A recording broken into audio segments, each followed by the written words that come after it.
un autor o tiene de esta charla en TEDx, sacó un libro de los 110 pasos para la comunicación y ahorita está abordando y tiene otro texto relacionado sobre todo con aspectos relacionados con los neurotransmisores, como desde las neurociencias, afectan la comunicación y aborda, digamos, sobre todo esta temática de la conexión emocional, que ese es, digamos, uno de los propósitos que él plantea. So again, who is David Phillips? He's a communication expert known for storytelling and presentation design. He focuses on simplicity, clarity, and emotional connection. He made a study about 5,000 public speakers, and about them he started to do all his work and prepare some speech and some, and he participated as a opponent in some videos in BBVA. Yes, excuse me, sorry, please close your or mute. Creo que hay alguien en Transmilenio en este momento. Allí, por favor, silenciemos los micrófonos. Me ayudan, por favor, con el silencio de los micrófonos. TEDx and videos, how to avoid it by PowerPoint, and 100 or 110 techniques of communication and public speaking. Well, the core principles, as I was telling you, are clarity. The main idea of clarity is that less is more. When you use less or a few things in a presentation, in a text that you has written, it's going to be better if you use less information, less ideas by some parts of the text. It's going to be more clear and it's going to be better. About the emotion over information, he tell us that information is forgotten. So if you forgot information, it's going to be better to create or rise some emotions in the public in order that they remember everything that you are going to say. He also affirmed that or states that the structure matters. So you will have to use an like logical structure in all the tests, beginning, the main part of the test, and then you're gonna conclude in a logic way with cohesion and always coherence. And visual and verbal harmony is also important in these principles or as a fourth principle in his ideal speech. And that means that you will need to use, as well as in clarity, less. When you have many things, it's going to be less clear the ideas. So it's important to have fewer things always. Entonces, aquí los principios que plantea David Phillips sobre la claridad es que menos es más. Siempre que estemos nosotros escribiendo, haciendo una presentación, también estemos escribiendo nuestros textos, como vamos a darnos cuenta ahorita en uno de los ejemplos, entre menos información estemos escribiendo y seamos más efectivos en ese momento utilizando menos palabras, menos imágenes, menos gestos, va a ser más claro y va a ser más entendido el texto. También plantea el autor que la información suele ser olvidada con facilidad. Entonces, cuando presentamos datos, imágenes y otros aspectos, la gente suele olvidarlos y sobre todo cuando son muchos dentro de una presentación, pero queda siempre como esas sensaciones. A veces uno no se acuerda de toda una película, pero le queda a uno la sensación, esta película fue buena, ¿cierto? Porque generó ciertas emociones, alegría, dio temor, nos conectamos con los personajes. Entonces, estas emociones son importantes para generar en las personas o que estén leyéndonos, que nos estén escuchando, una especie de sentimientos con los que asocien esa información y la hagan más duraderas a lo largo del tiempo. Plantea también entonces que la estructura es muy importante, que haya una secuencia lógica, sobre todo acá en los textos académicos sí que es muy importante. Nosotros partimos de estar escribiendo académicamente a partir de precisamente del método científico. Entonces, al ser metódico, pues tiene unas reglas bien estandarizadas y cada una, digamos, de las ciencias o disciplinas tienen establecido unos criterios para los órdenes en cuanto a artículos científicos, en cuanto a resúmenes, informes y otros aspectos que son importantes considerar y seguir como ese orden. Y no solo esa estructura general, sino que haya como una lógica. Entonces, si vamos a ir de menos a más, entonces ir aclarando punto por punto antes de seguir al siguiente. Y en la armonía, digamos, verbal y visual, pues se solicita casi lo mismo que se está pidiendo en estos tres principios iniciales, que haya como la claridad, que tengamos o hagamos uso de menos aspectos visuales, que haya una armonía y esa armonía la establece la simetría, que estemos implementando como la misma estrategia. Vamos a ver que cada uno de nosotros tiene como esas particularidades en los usos de las presentaciones. Digamos, el día de hoy ustedes van, pues estamos junto con tres ponentes, ¿cierto? Entonces van a ver que la presentación de la profe Lina tiene unas particularidades y de la profe Angélica tiene otras particularidades. Cada uno, digamos, teniendo en consideración como aspectos que haya ido aprendiendo también a lo largo pues, del proceso y de la forma que quiera expresarlo. Eso también, pues acá cabe que muchas veces nosotros enseñamos o exponemos como hemos visto que han expuesto o nos han enseñado. Entonces, el ejemplo mueve mucho y a partir de esos ejemplos o acercamientos que nosotros hayamos tenido, pues vamos a tener como a tratar de imitar o hacer o a seguir esos ejemplos que nos hayamos encontrado.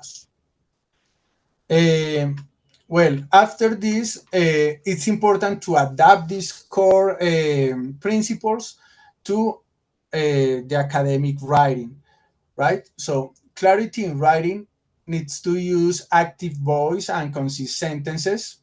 Next, we're gonna see some examples. Avoid overusing technical terms unless essential. So again, we'll need to be or use less things than more things. That is the main idea of this author. Emotional connection. So we are going to start with a hook, but compelling statistic, quote, or question.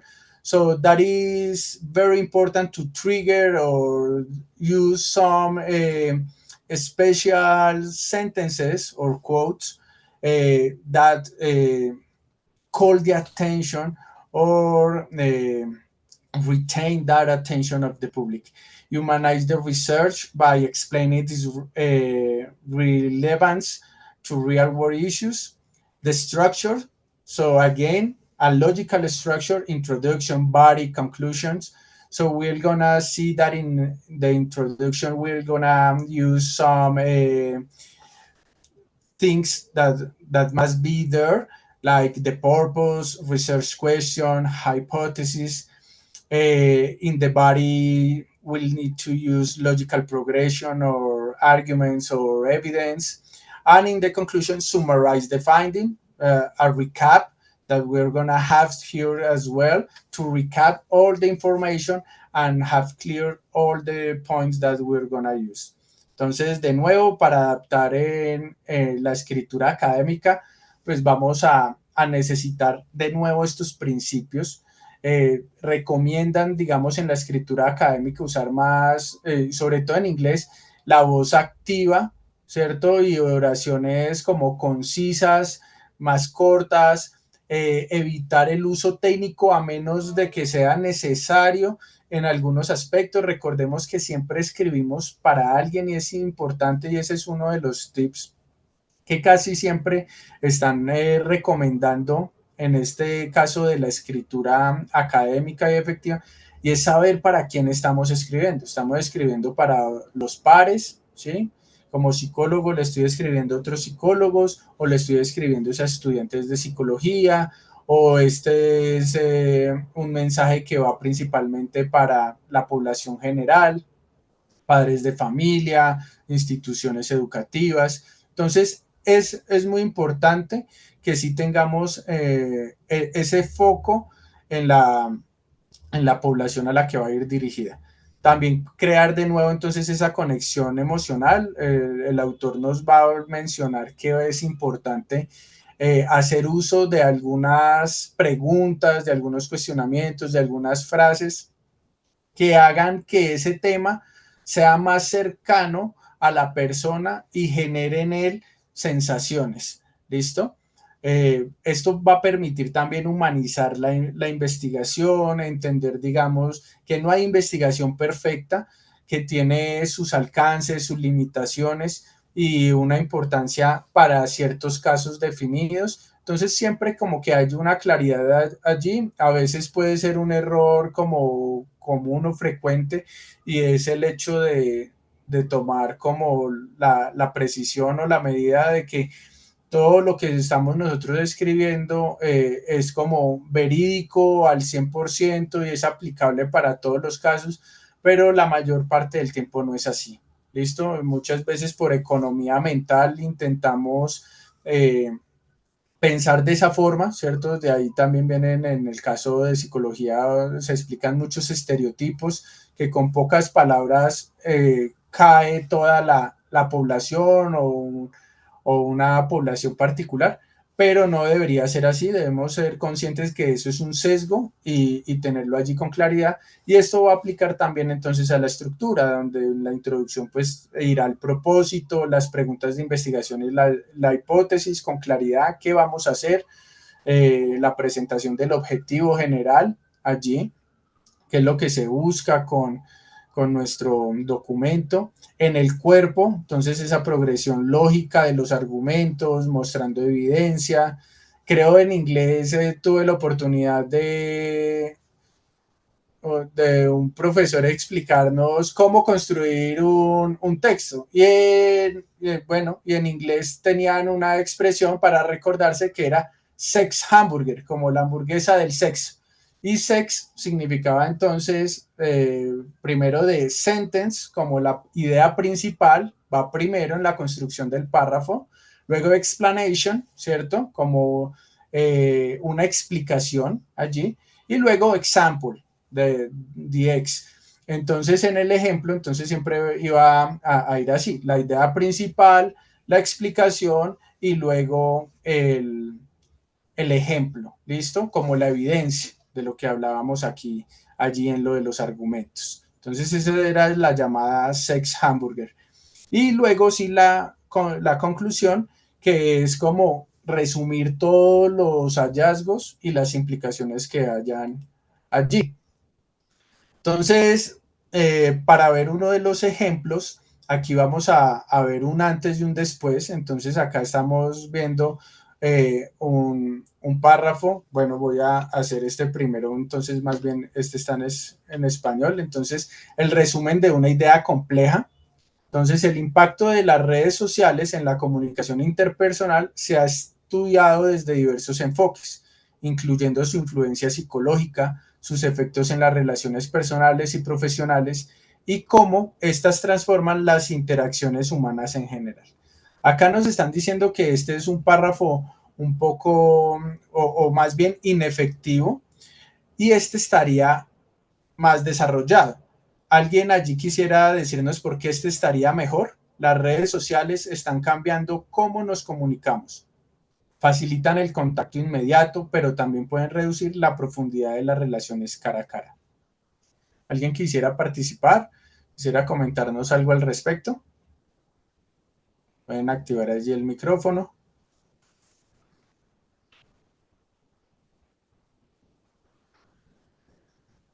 Buenas tardes, ¿me escucha? Sí, te escuchamos muy bien. Bueno, si nos vamos a mirar el primer párrafo, en realidad tiene un sinnúmero de palabras que pues de alguna manera adornan la idea principal. Pero si estamos hablando de algo concreto, pues tú lo has venido diciendo a lo largo de la conversación, menos es más. Entonces, como la cosa más puntual para que haya claridad en lo que se quiere expresar. Tal Sería, cual, muchísimas gracias. Mencionas algo súper importante y es esos adornos. Cuando hablamos de adornos, miren que de una, o no sé, en el caso particular, se me viene a la mente todos los adjetivos. Entonces, uno suele utilizar muchos adjetivos al momento de escribir y debemos tener mucho cuidado al momento de hacer uso de estos adjetivos y mucho más en los medios académicos. Entonces, evitemos ese uso y vamos concretos. Lo mismo aplica para una definición. También acá vamos a ver entonces en inglés the example. The purpose of this paper is to investigate the potential correlation between socioeconomic factors and academic performance. Entonces acá hay una redundancia, ¿sí? He's redundant this, porque nos está diciendo el propósito de este documento es investigar, mientras que acá en el siguiente dice, this paper examines how socioeconomic factors influence academic performance. Como decimos popularmente, ir al grano, ¿cierto? Entonces, ir al grano es lo más puntual y nos permite también a nosotros escribir mejor y no darle tantas vueltas a los asuntos. Nos pasa mucho a veces por pena y todo cuando estamos quizás escribiendo correo de un correo electrónico o vamos a solicitar un favor y empezamos preguntando cómo estás, qué es lo que ha pasado, qué es de tu vida, tal, pero queremos el favor. Entonces, en vez de preguntar de una vez, ¿podrías ayudarme con esta situación? Te lo agradecería mucho. No, damos vueltas. Solemos ser así, en parte también porque evitamos o no queremos que molestar a los demás, es una parte de un sentido también empático. Sin embargo, al momento de comunicarse, una comunicación efectiva, sí es mejor no perder, digamos, el tiempo. Eso habla de la efectividad, ¿cierto? Como ahorrarnos tiempo, ser más prácticos y lograr como los fines que tenemos allí. So this was the main idea of I wanted to show you today here with this presentation. Just to recap, clarity is king, structure is essential, and if you want people to remember, make them feel something. That is the words of David Phillips. Apply David Phillips principles for clarity, emotional engagement, and structured communication in both. So you can use it in both, also in speaking, writing, and actually in the construction of presentations. Start simplifying your writing today. Communicate ideas with precision and purpose, whether orally or in writing. So, entonces, aquí ya recapitulando, y aquí pues me excusan ahí por estar leyendo como ese apartado en inglés, como les comentaba al inicio, hace rato no hablaba en inglés, no es excusa, pero es muy bello este idioma, también es muy práctico. Yo creo que aprender inglés es una de las grandes herramientas o ejercicios también para empezar a comunicarnos mejor, porque el español sí es un poco más hermoso en adjetivos, o creo que incluso es más rico en varios adjetivos y en el uso de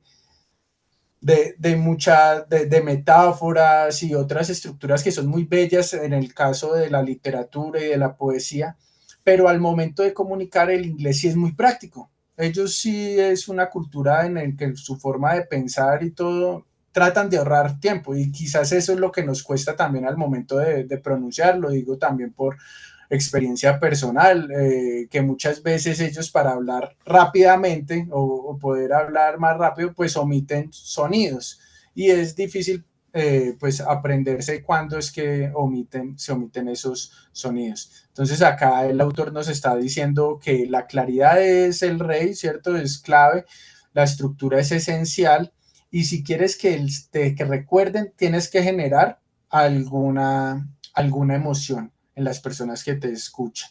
La claridad, los principios de claridad, de el engagement emocional, como ese compromiso emocional o generación de emociones, la comunicación bien estructurada, puede ser, pues debe ser utilizada en el habla, en la escritura y también en la presentación allí académica. Y debemos entonces empezar a simplificar nuestra escritura hoy, comunicar las ideas con mayor precisión y un propósito, tener muy claro esos objetivos en cualquiera de los medios. Entonces les agradezco mucho la atención prestada. Voy a darle paso ahora a nuestras compañeras, la profesora Linda Paredes y Angélica Gutiérrez, con la presentación. Ya voy a pasar entonces acá, me confirman que estén viendo. No sé qué pasó acá. Voy a volverla a activar la presentación. ¿Listo? Okay, thank you so much, dear professor. David. And you have a good English. Thank you so much. David Phillips and Salazar. Okay, so we're going to continue with this part of academic text. Okay, this is going to be just a little view, a little draft of writing academic tips, maybe useful tips for this writing process, as the teacher mentioned before. So we need to be clear in the hypothesis and the conclusion and the connectors and the language that we have to use. Okay, so for this reason, we have some process for writing in this part. Okay, so here, could you please click on the next? Thank you so much.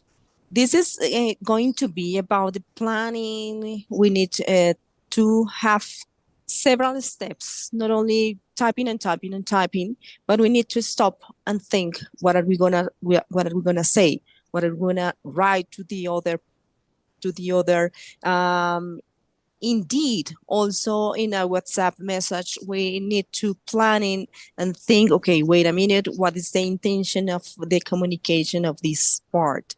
So we have the planning, drafting, reviewing, and formatting. So the process is essential because we need to plan what I'm going to write, what I'm going to say to other people.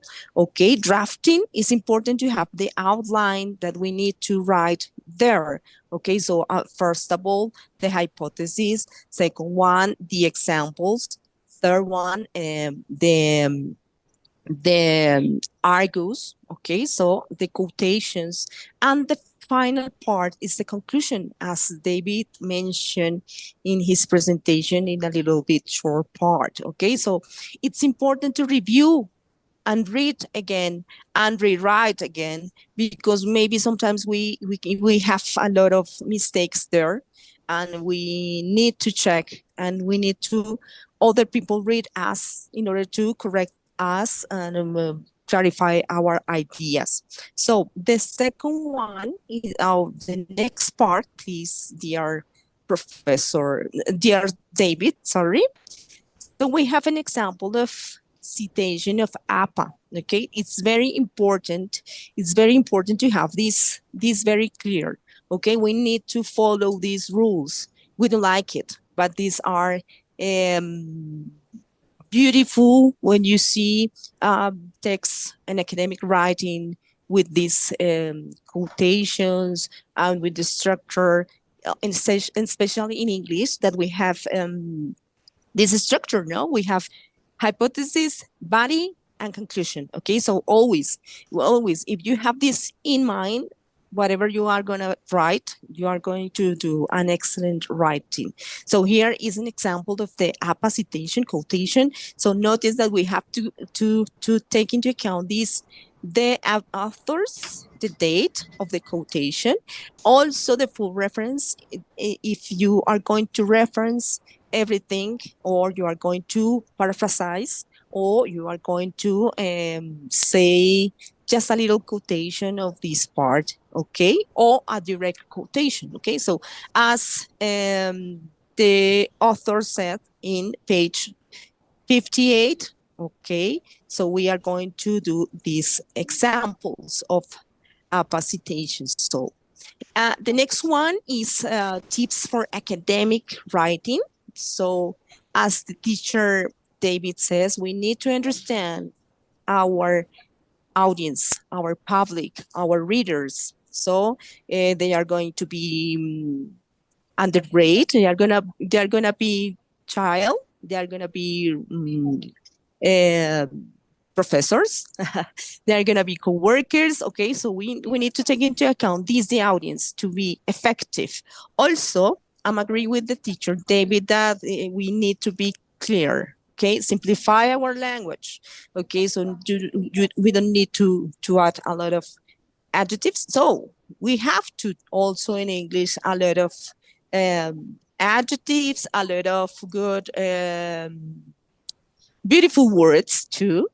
But remember that we are going to write in a formative and essential academic writing. So we need to write not like a brick, okay, but we need to do it simple, common, and essential academic writing. Okay, so also we have reliable sources. Okay, so the quotations, and don't miss understand the plagiarism.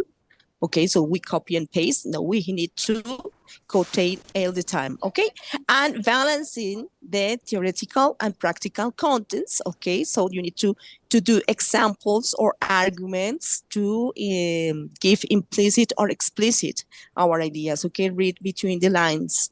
Please, we can continue with this. An academic writing, remember, as the teacher David said before, so it's very important to be specific and be very structured. Okay, so we need to be very clear with our ideas. First of all, the first idea is how the environmental is changing, and then we are going to have the arguments, and it depends on the idea that you want to do. Okay, so you want to do a comparative essay, you want to do an academic essay, so this is going to be this. And the next one, please, we are going to do it very, very quickly for this. Wait a minute, please. Okay, so we have types like an academic text, the abstract, an essay, research article, conference paper, dissertation, and thesis. So here, the teacher Linda is going to go deeply to the abstract. Okay, so here, that's why I'm going to give her the time because we are rushing with this time. A little bit.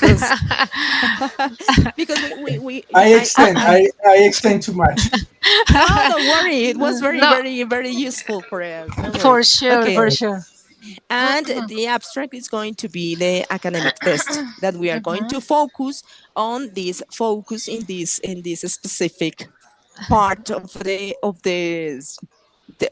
season, the first season. Yeah, of course. Season. Okay, so I give you the teacher Linda, and I hope you have learned. If you need more information, we have a guide already. I forgot to mention it. So it's how to write academic test according to APA's. It's written by Francisco Moreno, Norma Mate y Luis Alberto Robello. Este es un libro que lo hizo en la Universidad del Norte, y si lo desean, yo se los puedo compartir. Es un libro bastante práctico en el que nos dice el step by step de cómo escribir textos académicos. Entonces, como lo mencionaba anteriormente, el ensayo, la investigación, el research. ¿Listo? Entonces, ok. Me escriben por el interno y Share yo it, please. les Share it, comparto el please. link. They are Okay. typing. They're sharing. Yeah, we need to share the knowledge. I know. I'm going to share through the chat. Okay, so go ahead. Thank you very much. I really appreciate this overview about, effective communication in academic texts. I think we have the generalities of both topics. So the topic that we are going to go deeply is the abstract. How or what is an abstract? What do you say? I mean, an abstract is a, as you can Summary. see, very good. It's a summary, very good. Or it's a short text that condense, okay, the whole information of a complete academic text. For example, a thesis, right? Cuando escribimos una tesis, ¿vale? Entonces tenemos, pues, por supuesto, bastantes páginas e información, pero nuestro abstract va a condensar, es como un resumen que va a condensar toda la información, pero como es un texto académico, tiene una estructura, tal como profesor David and professor Angelic said before. We need a structure, okay, a formal structure, because it's an academic test. It's formal, okay, it's in a formal way. Okay, so please, the next slide, my dear professor. Okay, so, profe.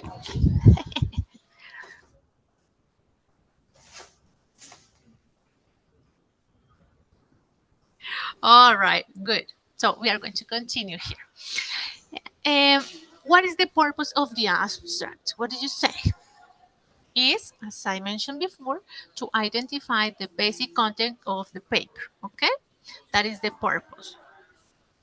Talking about just that, but, but, but, another an important purpose is that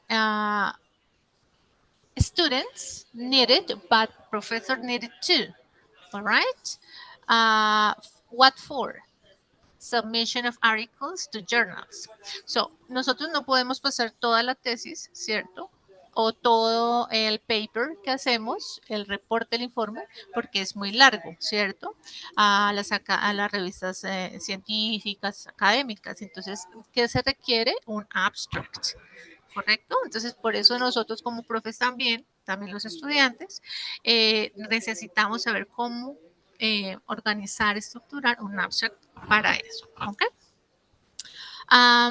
So that's the main purpose, all right?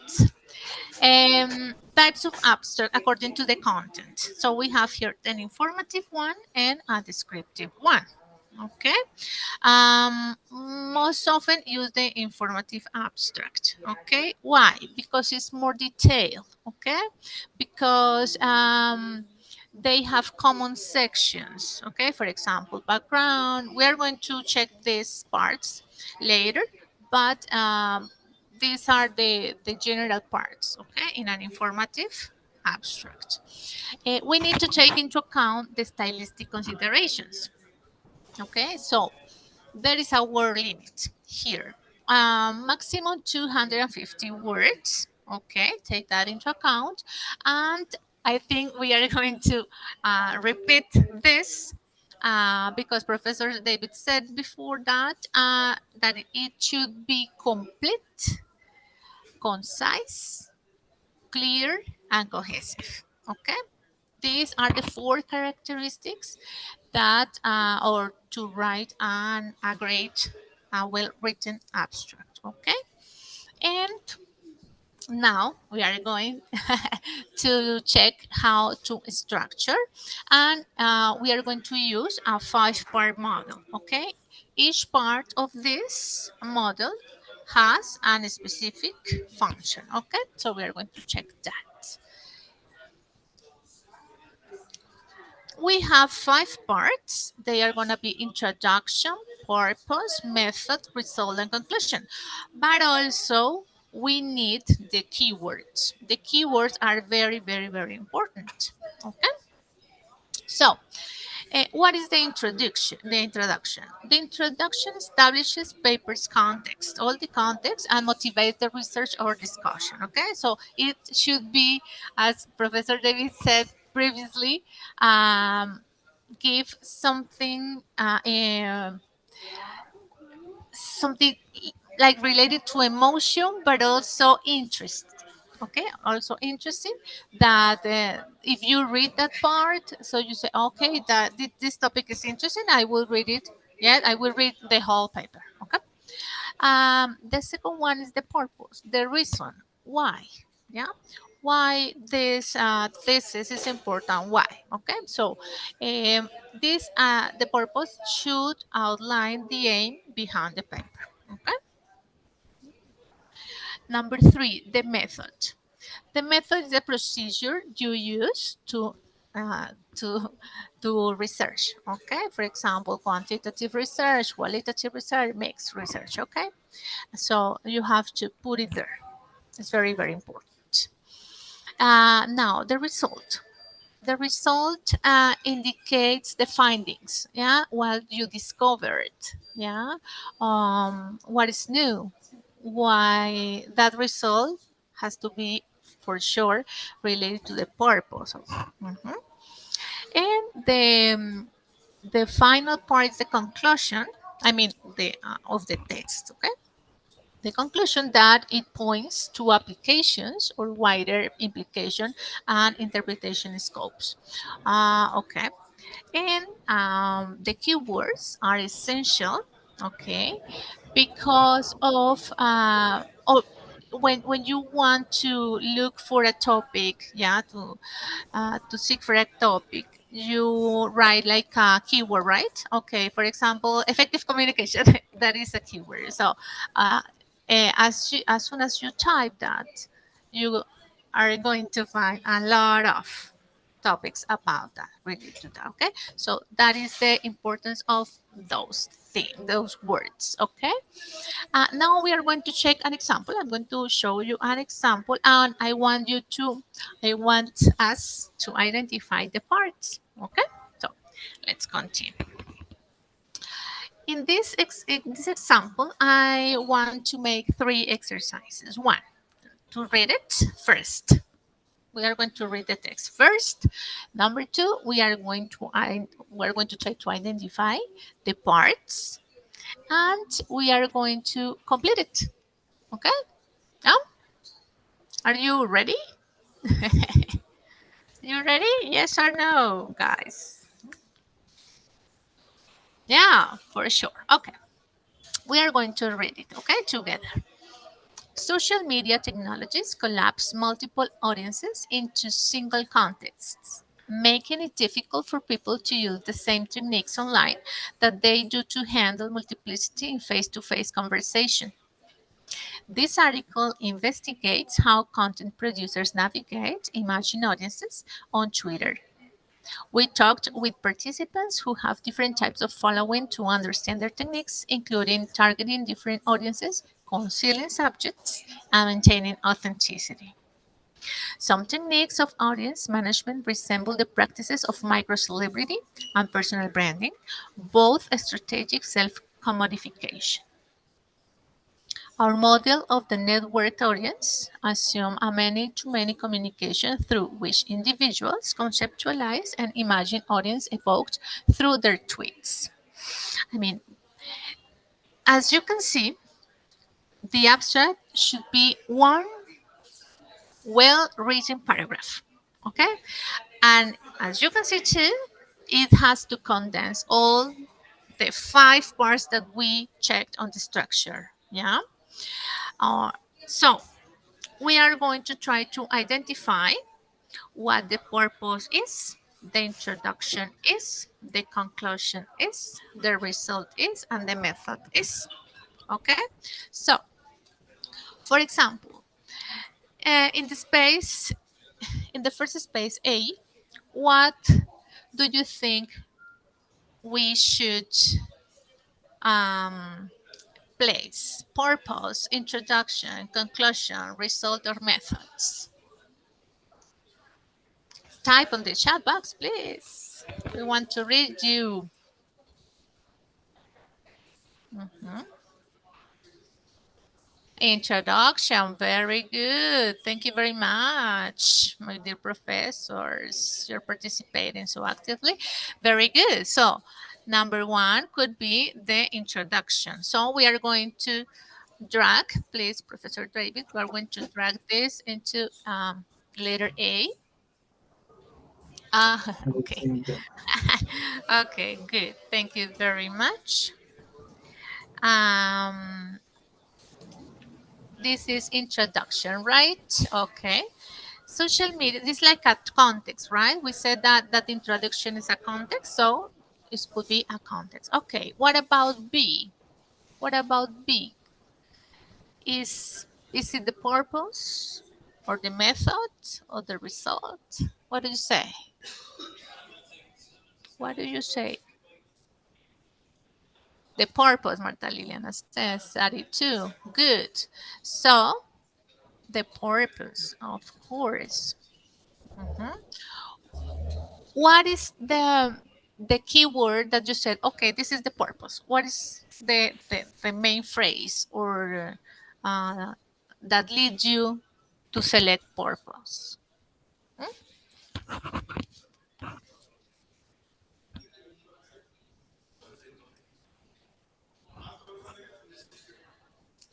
That investigates, Sari says, that investigates. Okay, uh-huh. Very good. How? ¿Cómo, ya? El how. ¿Cómo content producers? Okay. C, what did you say C is?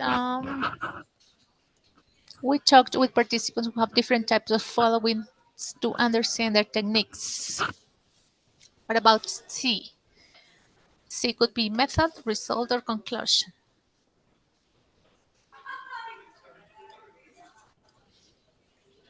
How?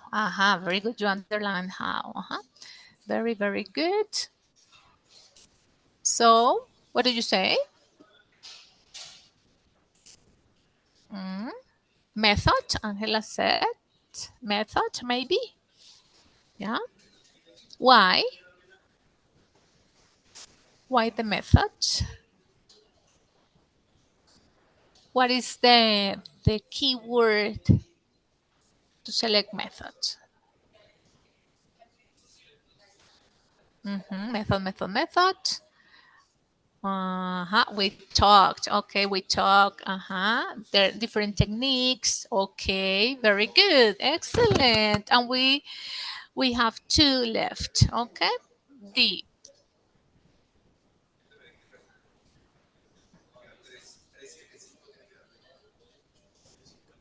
Method and D.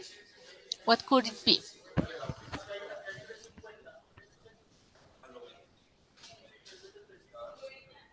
What about the next one? D. Conclusion or result?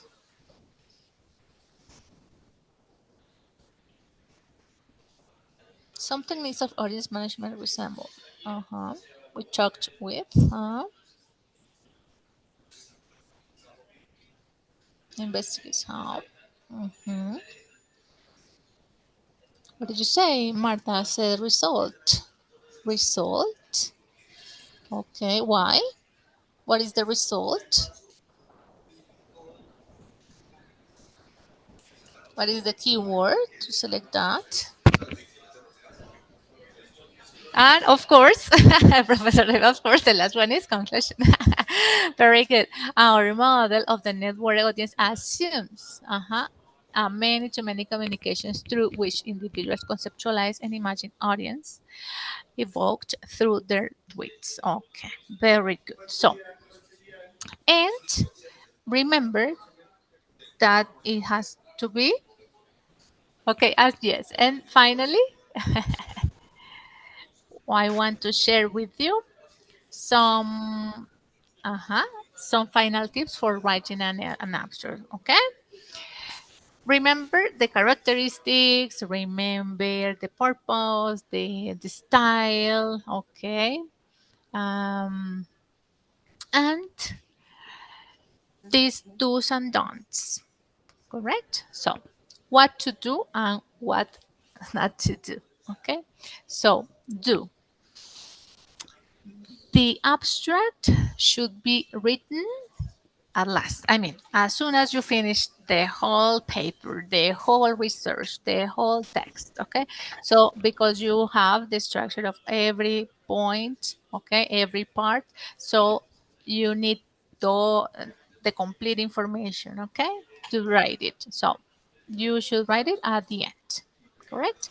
Now, follow journal-specific formatting guidelines. We have different guidelines. APA, psychologists, Econtech, okay? So guidelines. So with different characteristics, with different, styles. So you should check for that before send to a journal your abstract. Read the final draft meticulously to avoid errors, okay? To avoid errors that for example, talking about grammar, you should read it sometimes, okay, 2 or 3 times to avoid that. Ensure that the terms or data mentioned in the abstract are consistent with the main text. It should be coherent, okay?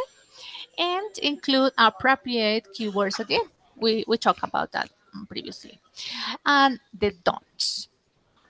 We shouldn't include new information, okay, because this should be based on the paper, on the academic text. We don't need new information. We are not going to include text citation or references, not even tables or figures. Web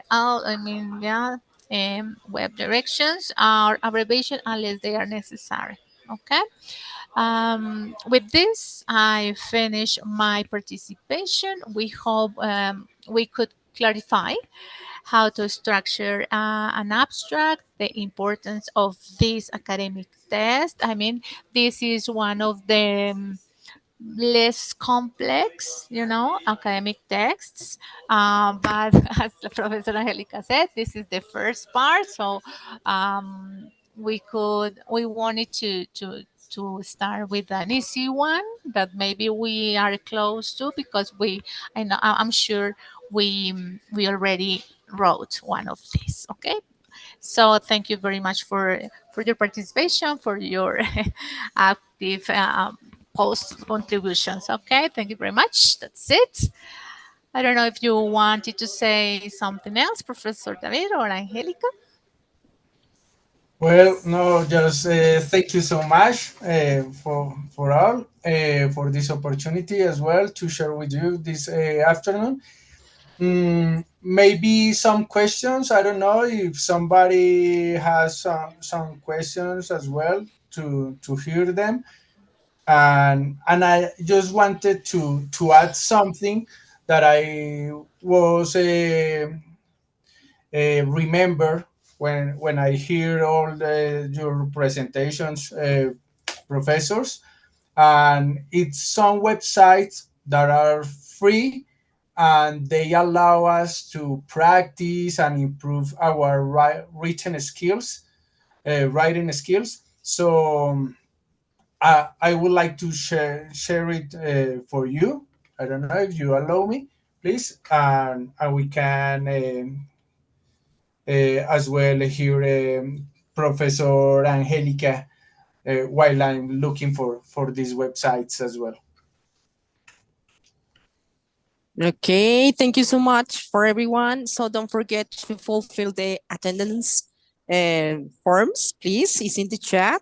And the teacher Angela already shared the attendance I would list. like to add something. Yes, of course. Of course, teacher Norma. Well, I'm glad that we began this kind of conversations or workshops about how to write these academic texts. And well, I was thinking about something. Thinking about communication and proper communication in academic abstracts, for example. thinking about something that is very important for us to consider.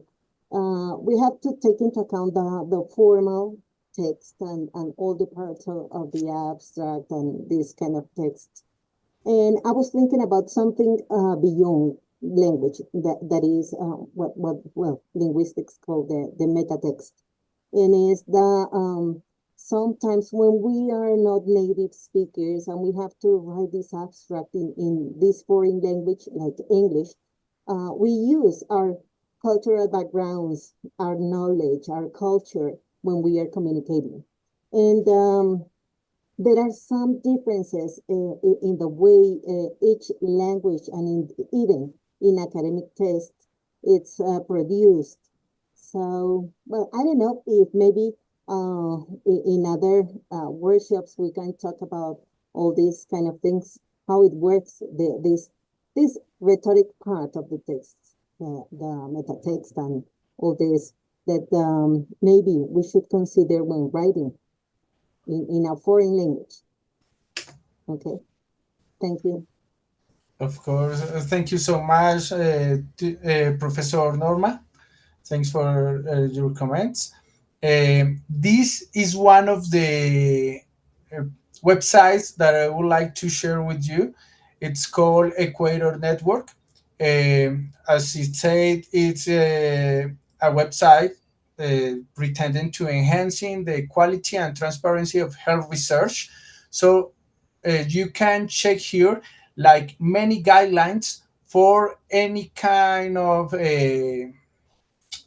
paper that you will produce. So if you're gonna prepare a study protocol, randomized trials, observational studies, so you will check those ones, and you will you can download the checklist, PDFs checklist, and they will give you like the structure that you will have to complete. So they will say something that we already said all this time, that is have that structure, introduction, methods, and so on. Yes, the discussion and other things, depending of the kind of article. There is another one that I heard that is from Andes University, but it's for free, and it's called Leo Uniandes. And this one, I'm gonna check it again. This one. Okay. This one is in Spanish, is Leo from Lectura, Escritura, Oralidad en Español. Entonces está para compartirles también esta página, Equator Network y Leo, para que la visiten. Son gratuitas, acá les dan tips para la lectura, la escritura, la oralidad en cada uno de esos aspectos, digamos, del desarrollo del lenguaje. Entonces acá tienen planeadores de textos, cómo escribir un párrafo, uso de conectores. En la escritura también depende si son textos para el ámbito laboral o también si son de investigación, de algunas disciplinas, y también en la oralidad. Entonces, profe, eso era algo que estaba mencionando. Y ahí también, para volver a conectar con lo mencionado por la profe Norma, de todo lo relacionado con ese metatexto, ¿cierto? Que va más allá de lo que, como lo que comparten las culturas y lo que compartimos al momento de escribir, más allá del idioma, que es lo que trasciende. Sí creo allí que algunos de estos aspectos, precisamente de pronto de la comunicación efectiva, aplicarían como estos principios, se podrían entender como metatextos, eso de la claridad, de ser puntuales en ciertos puntos, porque incluso, bueno, de pronto ahí viendo, es sueco este autor, David Phillips.